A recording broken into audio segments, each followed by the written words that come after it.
Dalawang araw na lang mga kalay at matatapos na tayo sa ating pagpapanata sa 100 Days Devotion towards my 47th anniversary. So ako ang apaadman ng tatlong ito ng Bintiang Agama at napakaraming paksa na nais kong pag-usapan sa araw na ito. Una is yung kahalagahan ng sangguniang ritual. Pangalawa is ano yung mga palatandaan ng mga nakukulam. At ikatlo is ano ba yung mga pampaswerte or meron ba tayong mga lucky charms na maaaring ipamahagi o benta para datnan tayo ng swerte. Ako ang apaadman ng Templo Antuan ng Bintiang Agama at simulan natin ang pag-uusap sa kahalagahan ng sangguni ritual. So sa sangguni ritual mga kalay, kung mapapansin nyo, pag lumalapit kayo sa akin, gusto nyo magpagayuma, dapat muna tayong dumaan ng pagsusuri, no, sa pagsangguni ritual kasi may mga pagkakataon na ang gayuma, tulad ng sinabi ko nga, no, ang gayuma ay gamot sa pag-ibig. Pero meron kayong mga intention na hindi naman talaga gayuma ang kailangan. Katulad na lang na gusto nyo na sana mahalin ka kasi niloko ka ng ex mo at gusto mo siyang bumalik. So dito, tingnan natin na ikaw yung nakakaramdam ng pagmamahal, no? Pero meron ding bahagi sa iyo na naloko na nais mo maghiganti.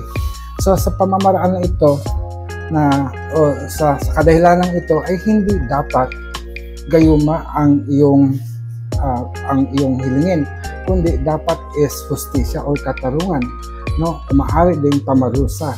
So sa mga intensyon o sa kadahilanan kung bakit yung kailangan ng gayuma ay sinusuri natin at binibigyan natin, iniingatan natin yung sacred art of gayuma kasi nga sagrado po siya at ito ay gamot sa pag-ibig.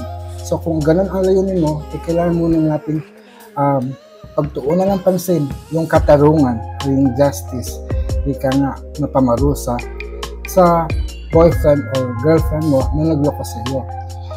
So dito, kailangan natin dahil kasi baka minsan merong iba ng gagayuma pero kulam na ang ginagawa. So tayo kasi hindi po tayo nang kukulam, no?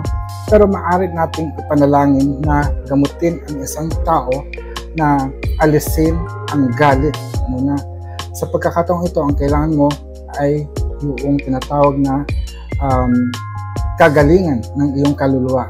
Kasi nararamdaman mong galit at paghihiganti, ito ay negative emotions toward the person that you love. Kasi kung tunay mong mahal, parang hindi mo iisipin na gantihan. So yung salitang ganti ay it's not appropriate, no? Pero tumbasan ng pag-ibig, no? Yun yung nararapat. Pero sa mga pagkakataon ito, naunawaan ko yung inyong nararamdaman, ang inyong naiisip. Kaya dapat talaga dumaan tayo sa sangguni para magkaroon ng liwanag ang inyong kaisipan, no? Patungkol naman sa kulam, ano nga ba yung mga kulam? Ano ba yung palatandaan ng kulam? Kadalasan kasi nalalaman natin yan na mayroong kakaibang karamdaman ang isang tao na hindi matukoy ng mga doktor. Pero meron din naman mga karamdaman na gawa din ng kulam na natutukoy, no, na mayroong diagnosis. Pero dito, para makasiguro tayo, is dapat magpatawas.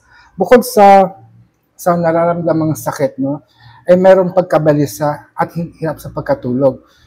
At gayon din, merong biglang pagbabago sa timbang. So mula sa pagtaba, so nagkakaroon ng physical changes, no, sa iyong sarili.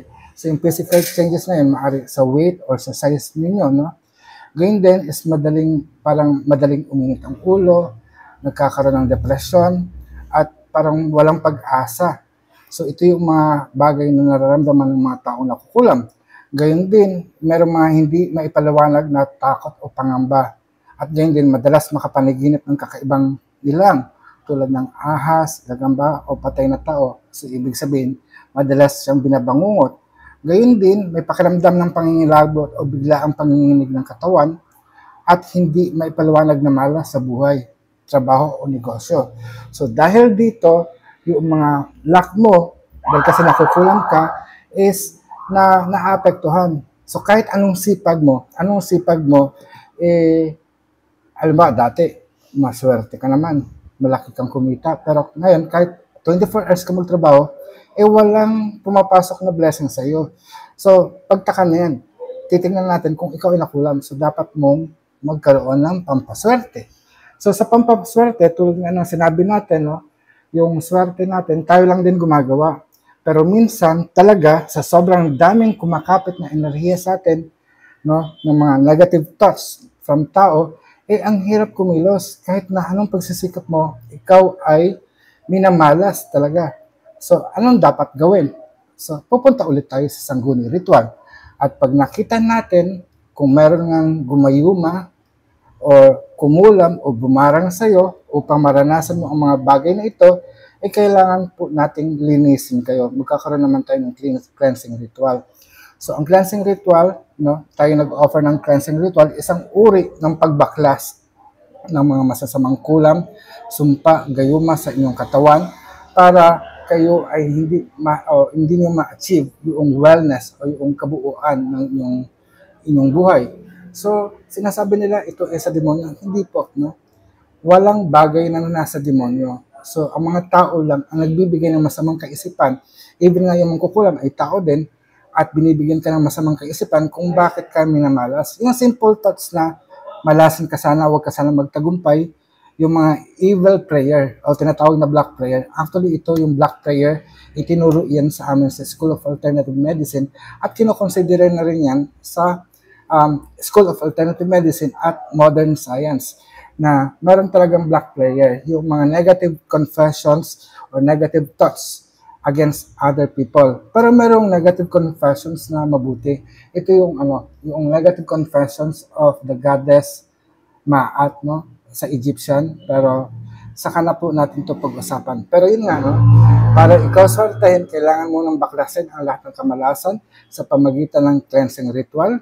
At meron din mga amulet or talisman na maaaring makatulong sa iyo at mag-ingat sa iyo na itaboy ang lahat ng malas, itaboy ang lahat ng masasamang kaisipan, katulad ng tawag dito, yung evil eye, no? Yung kulay blue, the pendant, and everything. Sa ating mga Pilipino, o sa atin, dito sa Luntiang Agama, meron tayong sikala at sikabay, at meron din tayo yung talikala, spirit connector, at meron din tayong bote natura na maaari niyong mai-avail sa atin by messaging me. So kung nais niyo po, kwento niyo po ang inyong pangangailangan, bakit mo kailangan ng pampaswerte, bakit mo kailangan ng gayuma, by email me at apoadman@luntiangagama.org, no? So, hanggang sa muli mga kalay, itong Apo Adman nagsasabi sa inyo ng mayari na pag-asatin. Paalam.